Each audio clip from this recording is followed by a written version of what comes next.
राधे राधे दोस्तों, जीवित पुत्रिका का व्रत संतान की लंबी उम्र, अच्छे स्वास्थ्य और उज्जवल भविष्य के लिए किया जाता है। 2024 में जितिया का व्रत 25 सितंबर को रखा जाएगा और नहाए खाए व्रत के ठीक एक दिन पहले 24 सितंबर को होगा और व्रत का पारण 26 सितंबर को किया जाएगा।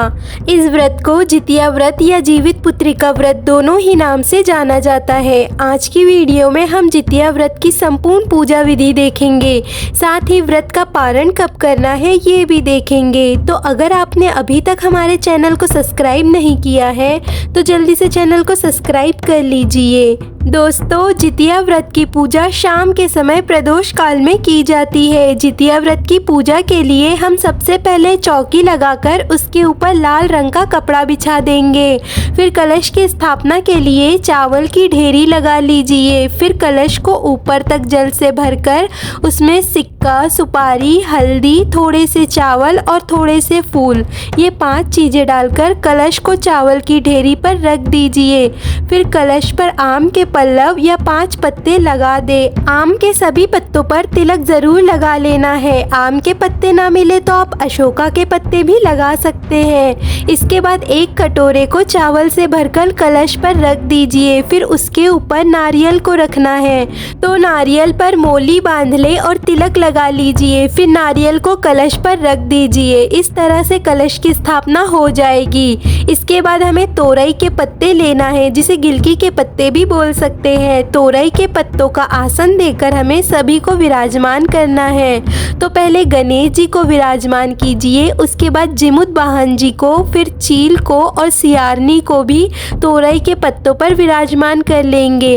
अगर आपको तोरई के पत्ते ना मिले तो आप पान के पत्ते भी ले सकते हैं और अगर आप मिट्टी से मूर्तियों को आकृति नहीं दे पाते हैं तो आप पिंड आकार या गोलाकार रूप में भी मूर्तियां बना सकते हैं। इसके बाद जितिया यानी जितिया का डोरा, उसका पूजन भी हमें करना है। तो जितिया को भी तोरई के पत्ते पर रखना है। जितिया आपको मार्केट में मिल जाएगा या आप घर पर भी बना सकते हैं। आपके जितने बच्चे हैं आपको उतने ही जितिया के डोरा लेना है।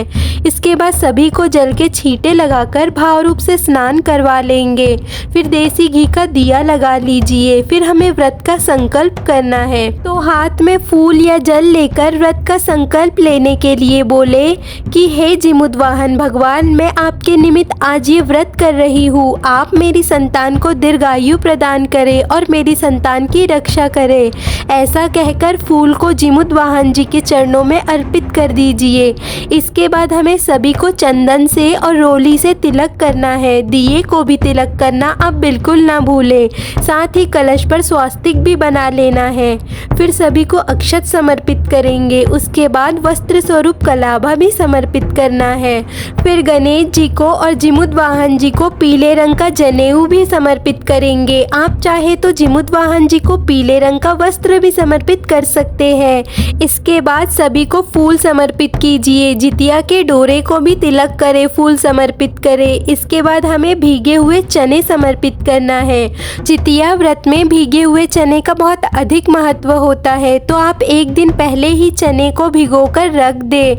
इसके साथ ही आटे से बनी मिठाई का भोग लगाना है। तो आप आटे से कोई भी मिठाई बना सकते हैं और फलों का भी भोग लगाना है। जितिया का व्रत बच्चों के लिए किया जाता है, इसीलिए बच्चों के खिलौने भी हमें जिमुत वाहन जी को समर्पित करना है। फिर दक्षिणा समर्पित कीजिए। दक्षिणा पूजा में रही कमियों को पूर्ण करती है, तो दक्षिणा आप जरूर समर्पित करें। इसके बाद हमें कथा सुननी है। तो कथा सुनने के लिए 1 लोटा जल रख लीजिए और हाथ में थोड़े से चावल और फूल ले लीजिए, क्योंकि खाली हाथ कथा नहीं सुनी जाती है। जितिया व्रत की कथा का वीडियो आपको चैनल पर मिल जाएगा और साथ ही इसी वीडियो के डिस्क्रिप्शन में भी आपको कथा का लिंक मिल जाएगा। जितिया व्रत की कथा के बिना पूजा अधूरी मानी जाती है। तो कथा आप किसी किताब से पढ़े या मेरे चैनल से सुन सकते हैं। कथा पूर्ण हो जाने पर आप हाथ में रखे फूल और चावल को जिमुत वाहन जी के चरणों में अर्पित कर दीजिए। इसके बाद धूप दीप दिखाकर आरती कर लीजिए। उसके बाद हाथ जोड़ जोड़कर पूजा में रह गई कमियों के लिए क्षमा याचना कर लीजिए और अपनी संतान की लंबी उम्र के लिए अपनी मनोकामनाओं को पूर्ण करने के लिए भगवान से प्रार्थना करेंगे।